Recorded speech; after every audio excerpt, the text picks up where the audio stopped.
Hi, everybody. This is Steve Hoggard, the pastor of Hickory Hill Baptist Church. And this is a thought of the week. I want to share a story with you.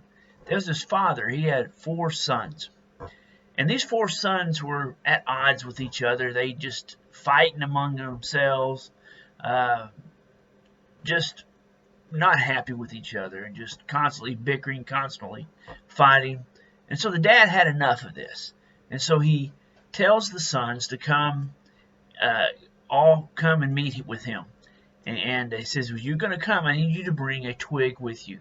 So all 4 sons bring a twig. Now, when I was growing up, when my grandma told me to bring a twig, it was not a good news, guys.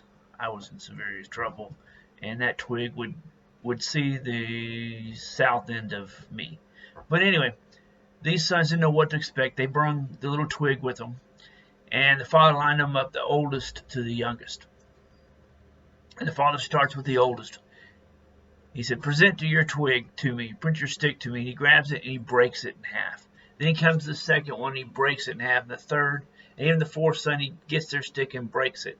And then the father reaches down on the ground and picks up 4 twigs and gets some thread. And he puts all 4 of those twigs together. And he wraps the thread around the twigs. And then he comes to the first son, the oldest son. He says, break the twigs. He was pulling, he just couldn't break it. And then the second one couldn't break it. The third one couldn't break it. Of course, the younger one, which was a lot smaller, younger, is not as strong. He couldn't break it. He tried, he couldn't break it. And so the father says, what am I trying to teach you? And the oldest one says that if we stick together, nothing can break us. And the dad says, it's right. And so what I want to share with you today is just the power of being unified, the power of unity, the power of being together. You know, having a family that's together, that when you hit a stumbling block or a pothole or sickness or whatever, if you're together, if you're unified as a family, you'll be able to survive that. A church being unified is a very powerful thing. Business being unified together is probably why that business is successful. So I want to read a couple of passages of scripture for you. One is found in Ecclesiastes, and you've probably heard this, but I want to read it for you. It's found in Ecclesiastes 4.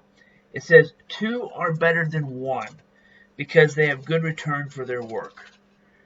If one falls down, his friend can help him up. But pity the man who falls, has no one to help him up.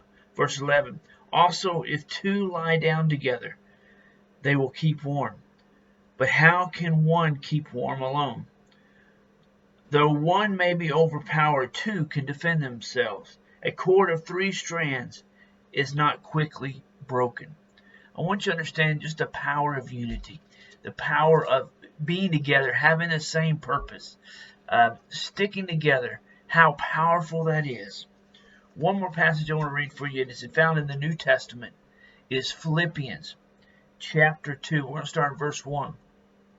Paul says, if you have any encouragement from being united, in other words, being together with Christ, if any comfort from his love, if any fellowship with the Spirit, if any tenderness and compassion, then make my joy complete by being like-minded, having the same love, being one in spirit and purpose.